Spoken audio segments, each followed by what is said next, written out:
Welcome to Learning Analytics, the place where analytics learning is fun and easy. So today, in our descriptive statistics series part 5, I'll be discussing about an interesting concept called covariance. So let's get started. So till now we have discussed about a single variable, say sales of product X in 6 different stores. So all the measures of central tendency, measures of dispersion and measures of shape that I discussed in my previous videos all were concentrated around a single variable. But now we consider a different scenario.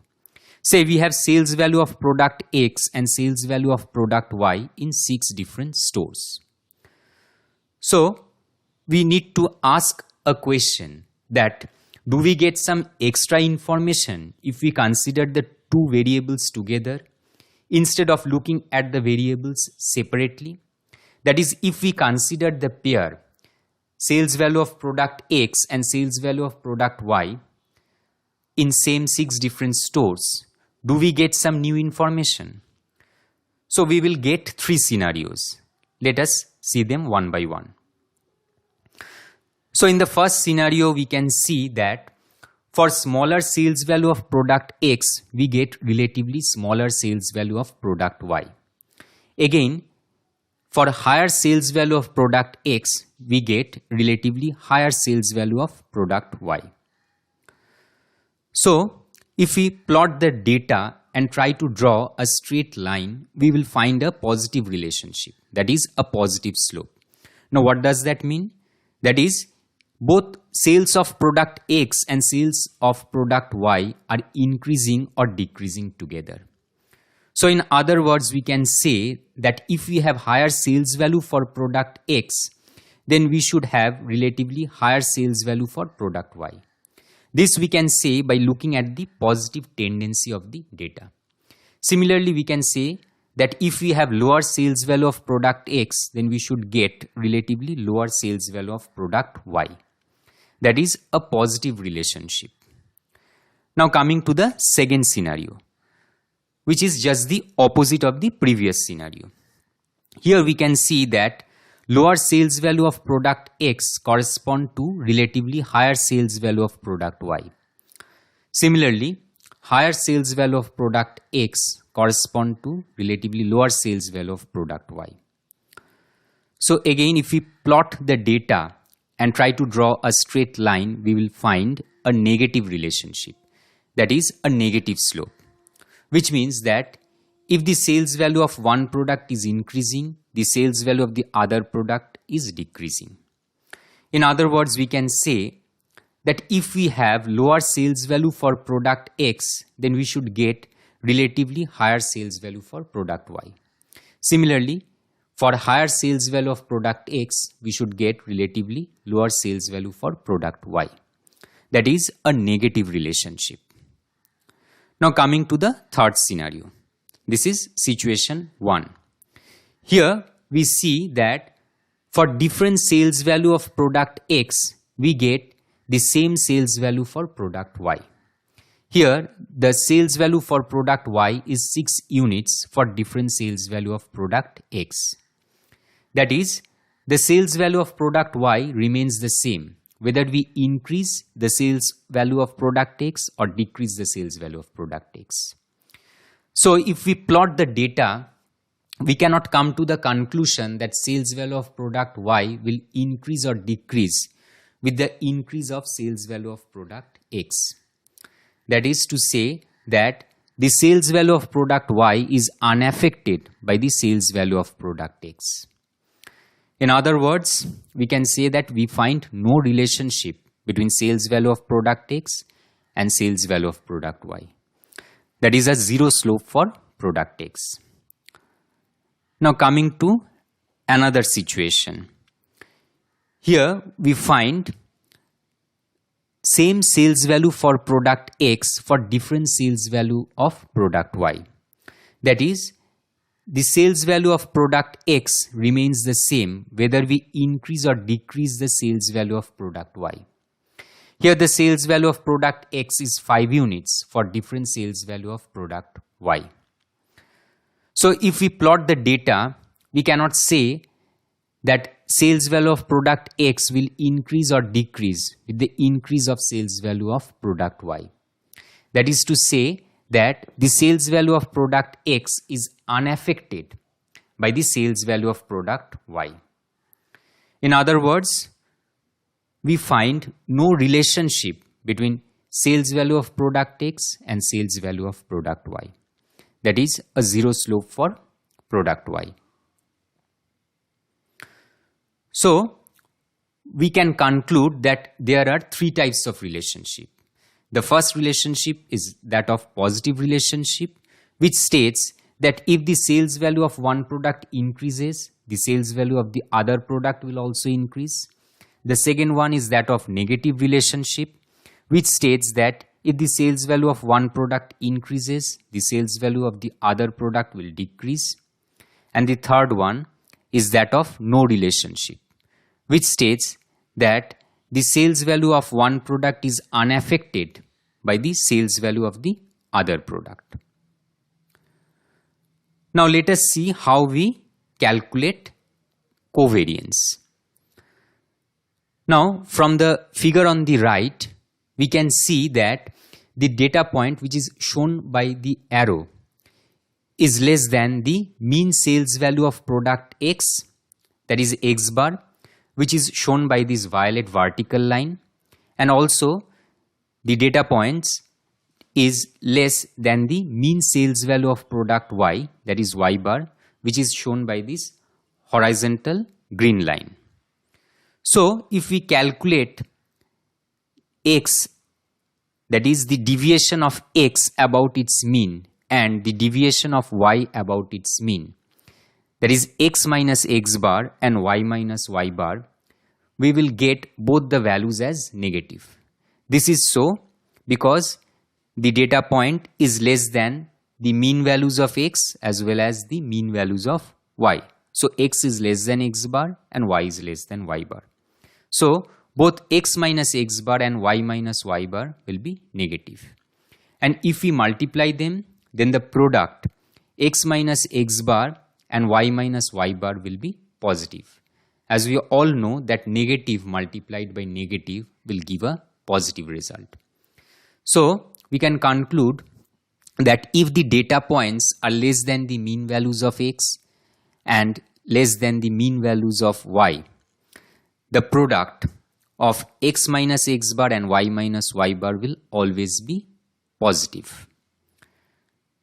Now coming to the second case. Here we see that the data points shown by the arrow is greater than the mean sales value of product X, that is X bar, and also the data points are greater than the mean sales value of product Y, that is Y bar. So X is greater than X bar and Y is greater than Y bar. So if we calculate X minus X bar and Y minus Y bar, both the values will be positive. And since both the values are positive, if we consider the product of X minus X bar and Y minus Y bar, we will get a positive result. Since we all know that positive multiplied by positive will give a positive result. So here we can conclude that if the data points are greater than the means of X and the mean values of Y, the product of X minus X bar and Y minus Y bar will always be positive. So let's come to the formula of covariance. Now covariance is given by this formula where covariance is nothing but the summation of the product of the deviation of X about its mean and the deviation of Y about its mean divided by the number of observations minus 1. So if we combine the above two cases, we will find that if we calculate the covariance, we will get positive value. This is so because the product of X minus X bar and Y minus Y bar will be positive. So the covariance will turn out to be positive. So from the graph we can say that there is a positive slope and we get a positive covariance.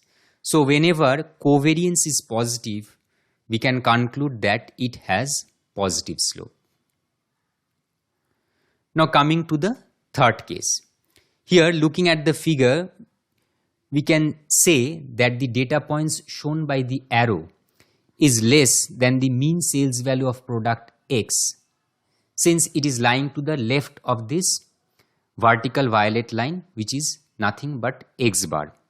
But the data points are greater than the mean sales value of product Y, since the data points lie above the green horizontal line, which is the Y bar. So X is less than X bar, but Y is greater than Y bar. So X minus X bar will be negative, but Y minus Y bar will be positive. And so if we consider the product of X minus X bar and Y minus Y bar, the result will be negative. As because negative multiplied by positive will always give a negative result. So we can conclude that if the data points are less than the means of X but greater than the mean value of Y, the product of X minus X bar and Y minus Y bar will be negative. Now coming to the fourth case. Here we can see that the data point shown by the arrow is greater than the mean sales value of product X, since it is lying right to the vertical blue line, which is nothing but the X bar, but the data points are less than the mean sales value of product Y, since the data points are lying below the horizontal green line, which is the Y bar. So X is greater than X bar, but Y is less than Y bar. So X minus X bar will be positive, but Y minus Y bar will be negative. And so if we consider the product of X minus X bar and Y minus Y bar, the result will be negative, as positive multiplied by negative will give a negative result. So here we can conclude that if the data points are greater than the mean value of X but less than the mean value of Y, the product of X minus X bar and Y minus Y bar will be negative. So if we combine the above two cases, that is case 3 and case 4, and if we calculate the covariance, we will get negative value. Since for both the above two cases, that is case 3 and case 4, the product of X minus X bar and Y minus Y bar were negative. And so if we calculate the covariance, we will get negative value. So we can conclude that if the covariance is negative, we will get a negative slope. Now coming to the example of no covariance. Here from the figure we can see that the data points for product Y are all equal for different sales value of product X. Since the data points for the sales value of product Y are all equal, so Y will be equal to the mean value of Y. Since we all know that the average of all equal numbers will give the number itself. So if we calculate Y minus Y bar, we will get the value as 0, since Y is equal to Y bar. So whatever is the value of X minus X bar, let it be positive or negative. Since Y minus Y bar is 0, if we consider the product of X minus X bar and Y minus Y bar, the result will always be 0. Since anything multiplied by 0 is 0. So we can conclude that if we get the same sales value for product Y for different sales value of product X, the product of X minus X bar and Y minus Y bar will always be 0. Now coming to the second example. Here we can see from the figure that the sales value of product X are all equal. That is X equals to X bar. Since all the points have got same 5 units. So since x is equal to x bar, x minus x bar will always be 0. So whatever value is taken by y, that is, if we calculate y minus y bar, we may get a positive result or a negative result. So whatever may be the value of y minus y bar, since x minus x bar is 0, the product of x minus x bar and y minus y bar will always be 0, since anything multiplied by 0 is 0. So here we can conclude that if we get the same sales value for product x for different sales value for product y, the product of x minus x bar and y minus y bar will always be 0. Now coming to an interesting example here. In the figure on the right, if we look at the data set, we see that we get different sales value for product y for different sales value for product x.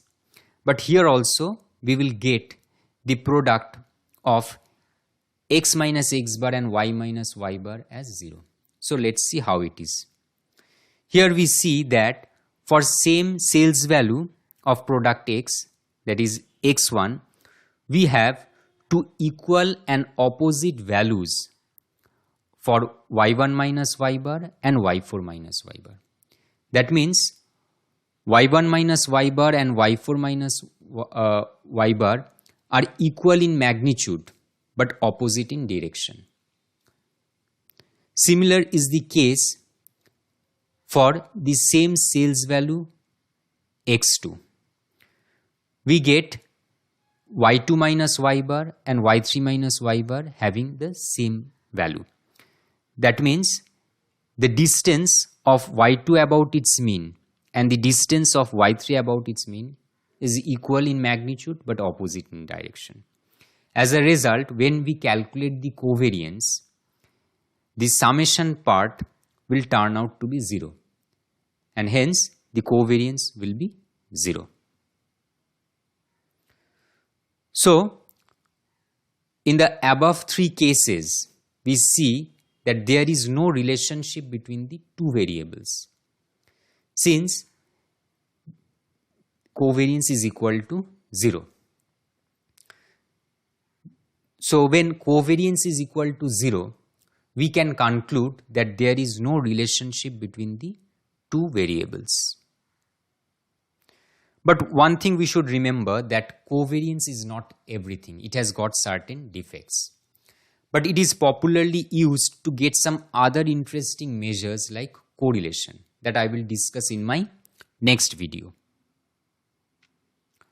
Now coming to the disadvantage of covariance. Now here, looking at the plot on the right hand side, we can see that here we have the same sales value of product X and same sales value of product Y. That is, sales value of product X is equal to the sales value of product Y. And if we calculate the covariance using the data set given here, we will get the covariance value as 10. Now one more thing to remember is that when X is equal to Y, and if we replace the value of Y by X in the covariance formula, we will get nothing but the variance. And also here the line has got a slope of +1. So I will discuss this later. Now coming to another example where the sales value of product Y is equal to 4 times the sales value of product X. So if we plot this data on the graph, we will see that the relative position of the data points will remain unchanged in the new plot compared to the old plot done in the previous slide. That is, we want to say that we will get the same positive slope. So what have we done here? We have just changed the scale by multiplying the sales value of product X by 4. So if we calculate the covariance, we will get the covariance value as 40. So the old covariance value was 10 shown in the previous slide, and the new covariance value is 40. Where in calculating the old covariance value, we have taken y equal to x, and in calculating the new covariance value, we have taken y as 4 times of x. That is, we have increased the scale. So although there is no change in relationship, that is, we get the same positive slope, the covariance value changes. So we can conclude that covariance value is sensitive to the scale of the data. So this is the disadvantage of covariance. So if we go a little deep, we will see that the covariance value changes although the relationship remains the same. So we can say that it does not give the correct interpretation. So it fails to tell us whether the data points are close to the arrow or far away from it. Now looking at the figure on the left, we can see that the data points are close to the arrow, which has got a slope of +1. Here we are considering the slope of +1 since we are taking into consideration the positive relationship. So I'll talk about this later. So here in this plot on the left hand side, we can see that the data points are close to the arrow. So we will get small covariance value. On the other hand, if we look at the plot on the right hand side, we can see that the data points are farther away from the arrow. And so if we calculate the covariance value, we will get the large covariance value. But here in both the plots, we have the same positive slope. Here only the scale has changed. And since the scale is different for these two plots, the covariance value has also changed. Similarly, we can talk about the negative slope. That means here also covariance fails to tell us whether the data points are close to the arrow or far away from it. Here we consider the arrow to have a slope of -1 as we are taking into consideration the negative relationship. Here on the plot on the left, we see that the data points are close to the arrow. So if we calculate the covariance value, we will get a small covariance value. And the plot on the right, we see that the data points are farther away from the arrow. So if we calculate the covariance value, we will get a larger covariance value.